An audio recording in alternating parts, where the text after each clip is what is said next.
নিয়েছি মুরগির মাংসের চর্বি, ঘুগনি, পেঁয়াজ, রসুন, আদা। আমি একটা কড়াই বসিয়ে দিয়েছি গ্যাসে, তেলও দিয়ে দিয়েছি। তেলটা গরম হয়ে গেছে, আমি দিয়ে দিচ্ছি রসুনটাকে আমি ঘষে নিয়েছিলাম, সেটাকে আমি ভালো করে এবার এটাকে ভেজে নেব।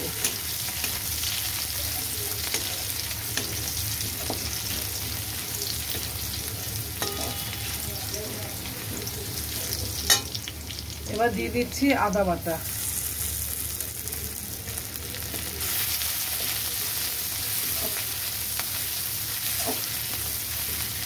অনেকগুলো বাটিনি, সব গ্রেট করে নিয়েছি, সেইগুলোই দিয়ে দিয়েছি।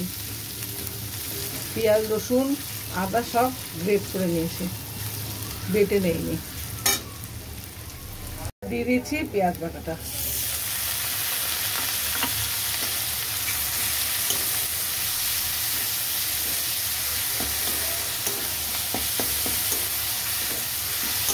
ভালো করে এবার একটু পেঁয়াজটাকে একটু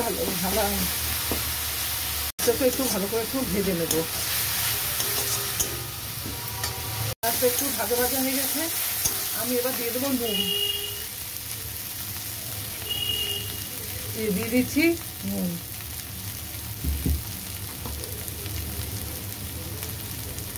দিয়ে দিচ্ছি হলুদের গুঁড়ো। নুন আর ঝাল আপনারা যে যেরকম খাবে পরিমাণ মতন দিয়ে দেবেন। আমি এটাকে নুন আর হলুদটাকেও পেঁয়াজ, রসুন, আদার সাথে ভালো করে কষিয়ে নেব। দিয়ে দিচ্ছি টমেটো সেদ্ধ।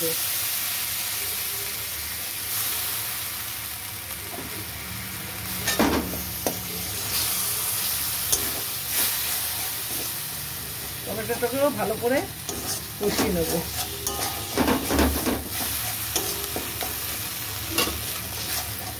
লঙ্কা গুঁড়ো,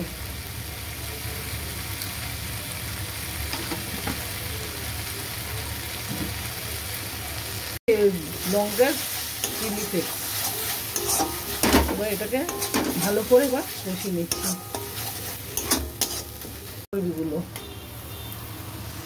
চর্বিগুলো আবার ছোট ছোট টুকরো করে কেটে দিয়েছিলাম।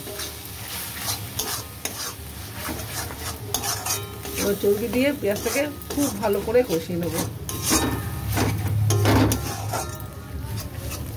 এটা আমার কষানো হয়ে গেছে, আর দেখুন চর্বি থেকে কত তেল বেরিয়েছে। এবার আমি ঘুগনির ডালটা আমি দিয়ে দেব।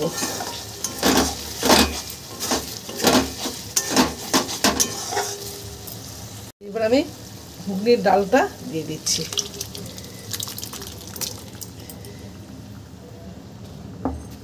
দিয়ে এবার এটাকে ভালো করে এটার সাথে কষিয়ে নেব।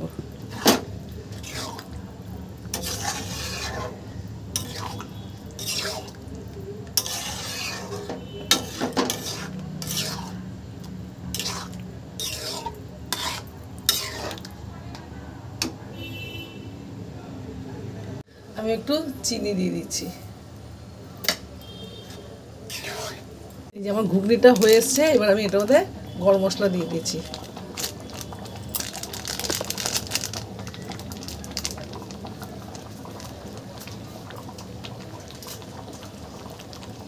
এবার এটাকে আমি নামিয়ে নিচ্ছি, গ্যাস অফ করে দিলাম। ওপরে একটু ফ্রেশ ক্রিম দিয়ে দিচ্ছি।